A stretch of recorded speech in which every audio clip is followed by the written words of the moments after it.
Gentlemen, welcome. I'm Mark Olmis here with Chief Steward Brad Lewis, and we'll just run through the meeting of the Stewards Report. Now, Brad, will kick off with race one, the Tab Touch Plate over 1,000 metres for the 2-year-olds. We had, it was pretty, we had Hoboken, post-race vet. Yeah, that's right. Noble Melodies there, Mark. This horse will now be sent for a spell. It was disappointing, tied quite considerably over the final 100 metres. And just near the 100 metres there, Mark, Storm Power got some quite severe checking. There was some movement from the outside of him by Sammy the Boss, but we felt the major move was Verve de Vega, and that was Jake Casey who shifted out. He had been held up initially there, Mark, but shifted out to get clear running. But that was the major contributing factor to the interference suffered by Storm Power. So because of the contributing factor, it was a 12-day suspension for Jake Casey. That starts midnight tomorrow night through until midnight the 20th. Also out of the race, Precious Memories was wide, and on the Terps, so it got some crowding, had to ease at the 800 and also race greenly. Race one, very busy in the stewards' room. Race number two, the Belmont Bonanza Handicap over 2,100 metres. And we'll kick off with the two major chances, Corallabek and Shintamani, both feature in the stewards' report. Yeah, Shintamani, Mark, came back with some swelling to the near eye, so maybe a clot of dirt there with Shintamani. And Corallabek fractured in the gates prior and then commenced awkwardly and lost some ground there. And the Ladies' Choice had to work hard when caught wide throughout. Sacks on, sacks off was the expected leader in the race, Mark. We did speak to Randy Tan. He said the horse didn't really respond to his riding in the early stages of the race and was just slow into stride and didn't muster early pace, was unable to cross runners, and after that was forced to cover extra ground. On to race number three, the Subscribe to Perth Racing newsletter handicap over 2,000 metres. Now, pre-selection was disappointing, even though at double-figure odds. Yeah, that's right. Never responded to the riders riding from about the 800 metre mark and vetted out okay. Noble Melodies at this stage. Alan Matthews will report back to the stewards. Dart Musket steady from heels at about the 1,200, also impeded for clear running at the 300, and when moving out just made contact.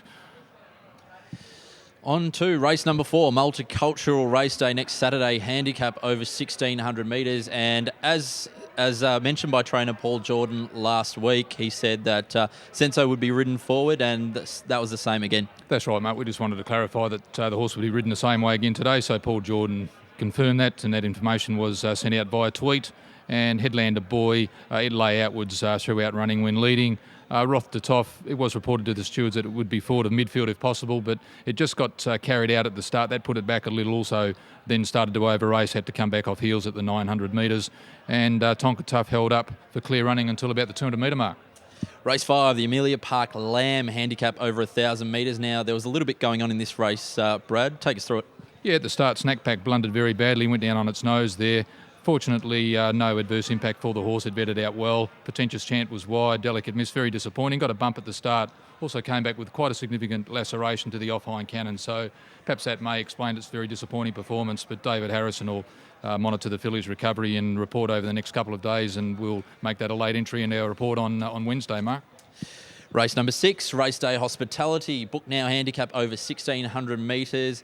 Again, a couple to mention. Galaxy Sun, last start winner, and Slick Talker, also last start winners, were feature in the stewards' report. Yeah, Galaxy Sun out of the barriers quite awkwardly. Slick Talker, wasn't a lot of pace in this race, and Slick Talker actually led. Patrick Carberry said he hadn't been instructed to lead, but it got out well due to the lack of early pace. He allowed it to stride forward. It was racing a bit keenly, so rather than restrain it, he felt the best option was to stride forward where it was able to lead. And a couple that raced keenly through the run, Mark, were Drupiter and Ocean Cracker, both never really settled.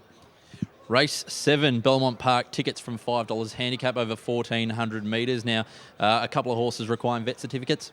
Yeah, that's right. So there's an incident subject to an inquiry at about the 300 metre mark with Unbridled Spirit. It seemed to get the heels of Meticulously, so the stewards are looking at that incident at the moment. And the director, it came back with cardiac arrhythmia, so we'll need to see a vet clearance there, and also a trial.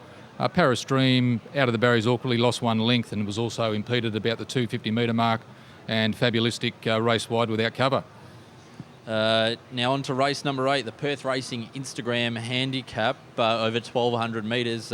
How did we end up with the last race of the day, Brad? Yeah, just looking at the last race, Thunder Love, and a lot of pace there early, so we'll be speaking to Adam Duran and Kate Whitten about the tactics adopted there, or Adam Duran's representative in Jason Miller, so we'll have a look at that very soon, Adam. Mark? No worries. Beautiful. So that stewards report will be available from the Chris website later on in the week, Brad? Yes, it will. We'll publish that through to tonight, Mark, and it should be about an hour's time. Wonderful. Thanks to everyone for joining us, and thanks to Brad for updating us with the Stewards Report. Thank you, Mark. Thanks.